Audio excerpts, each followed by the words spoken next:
टीनर word का meaning क्या होता है? किसी इंसान का वो कैरेक्टर कैसा है, या उसका वो एक्चुअल में वो कैसा है, या किसी चीज़ के बारे में बात करते हैं तो उस चीज़ का पैटर्न कैसा है, उसको हम क्या बोलते हैं? Tenor of that particular thing. Part of speech क्या हो गया?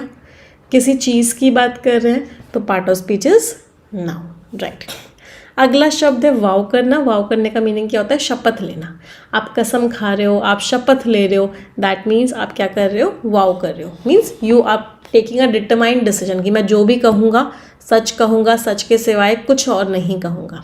ऐसी गीता पे लेके लोग शपथ खाते हैं, कसम खाते हैं। एक्शन की बात कर रहे हैं तो पार्ट ऑफ स्पीच क्या हो गया? वर्ब।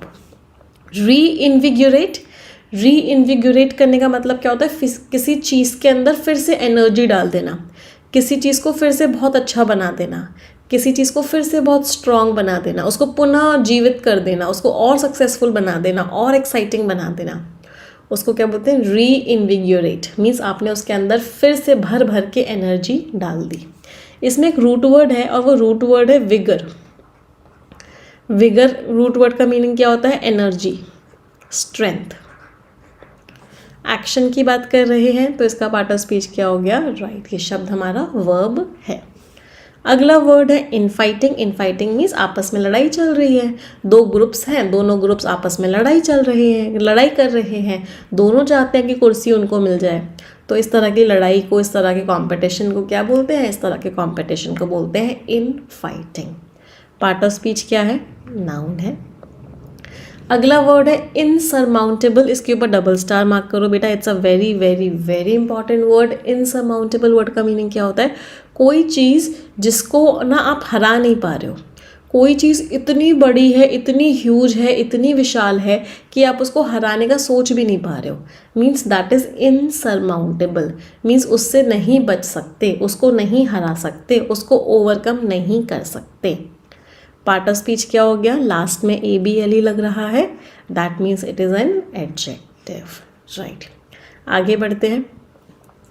अगला शब्द है टेंटलाइज करना। टेंटलाइज करने का मतलब क्या होता है? किसी को तरसाना। टेंटलाइज किया किसी ने किसी को, मतलब उसके लिए तरसाया, मतलब कोई चीज़ जो उसके पास नहीं है और आपने क्या किया? उसके लिए उसको टेंटलाइज कर दिया, मीन्स उसको तरसवा दिया। एक्शन की बात कर रही है तो part of speech is verb. Disquiet means बेचैनी होना, अच्छा ना लगना, किसी चीज़ को लेके परेशान ही होना। दैट मीन्स किस तरह की फीलिंग होना डिस्क्वाइट की। Part of speech is noun. Apathy, इसमें रूट वर्ड क्या है? इसमें रूट वर्ड है पैथोस। पैथोस रूट वर्ड का मीनिंग होता है फीलिंग्स। किसी भी वर्ड के आगे ए लग जाए, एन लग जाए, डिस लग जाए, उसका मीनिंग होता है नो। तो एपैथी का मीनिंग क्या हो गया? कि कोई फीलिंग्स ही नहीं है, कोई इंटरेस्ट ही नहीं है, कोई एंथुजियाज्म ही नहीं है, कोई चिंता ही नहीं है। फॉर एग्जाम्पल ऐश्वर्या राय के मन में आप सभी को लेके क्या है? एपैथी है, कोई इंटरेस्ट नहीं है उनको आप में, कोई एंथुजियाज्म नहीं है, कोई कंसर्न नहीं है, कोई चिंता नहीं है। तो apathy means no feelings at all, कोई भी फीलिंग्स ना होना। Part of speech is noun. Placate, इसके ऊपर डबल स्टार मार्क करो।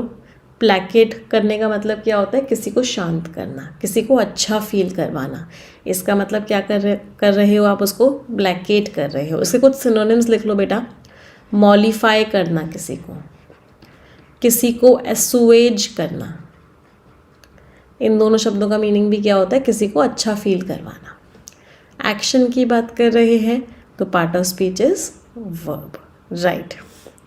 अगला वर्ड है ओवरवेल्म कर देना। ओवरवेल्म कर देने का मतलब क्या होता है? किसी को हरा देना।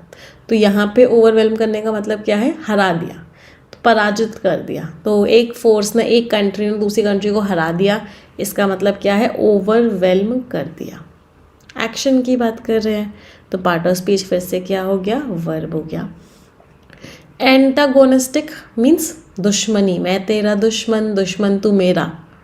एक सॉन्ग था ना, तो इसमें क्या बिहेवियर था? एंटागोनिस्टिक बिहेवियर था, मतलब बहुत ज़्यादा नफरत, बहुत ज़्यादा opposition, that is antagonistic. Last में IC लग रहा है, that means part of speech क्या हो गया? Part of speech is adjective. आगे बढ़े, समझ आई इतनी वोकैबुलरी? चलिए अगला वर्ड है डिविसिव। डिविसिव क्या होता है? जो बांट दे लोगों को दो ग्रुप्स में, जो लड़ाई करवा दे, डिविसिव। पड़ोसियों का बिहेवियर क्या होता है जनरली? जब भी मम्मी पापा की लड़ाई होती है या बहन भाई की लड़ाई होती है तो जो पड़ोसी होते हैं या जो रिश्तेदार होते हैं उनका बिहेवियर कैसा होता है? डिविसिव होता है। वो और लड़ाई करवा देते हैं, बांटने वाला होता है। पार्ट ऑफ स्पीच क्या हो गया? Yes, part of speech is adjective. 3 idioms use हुई हैं आज के आर्टिकल में। पहला है stepping into the shoes. Why don't you step into my shoes? मतलब तुम मेरे रोल में आके देखो मैं कितनी मेहनत करता हूँ। आपके पापा ने आपको बोला कि तू पूरे पूरे दिन सिर्फ स्क्रीन के आगे बैठा रहता है, कुछ मेहनत नहीं करता, तो आपने पापा को क्या बोला? पापा just step into my shoes. कितना मुश्किल होता है सुबह से लेकर रात तक स्क्रीन के आगे बैठ के पढ़ाई करना। मीन्स वो काम करके देखो जो मैं कर रहा हूँ, कोई और कर रहा है, उसके शूज़ में स्टेप करके देखो। अगला फ्रेज क्या है? Choppy waters. चॉपी वाटर्स भी मुश्किल का समय चल रहा है, अभी दिक्कत वाला समय चल रहा है, अभी अच्छा समय नहीं है, अभी चॉपी है वाटर्स। मीन्स वायलेंट है, टर्ब्यूलेंट है, मतलब समय ठीक नहीं है, शांति नहीं है अभी ज़िंदगी में। अगला है has his work cut out. इसका मतलब क्या है? उसके पास कुछ मुश्किल काम आ गया है करने के लिए। तो to have something difficult to do, तो कुछ डिफ़िकल्ट काम आ गया है करने के लिए, that means has his work cut out.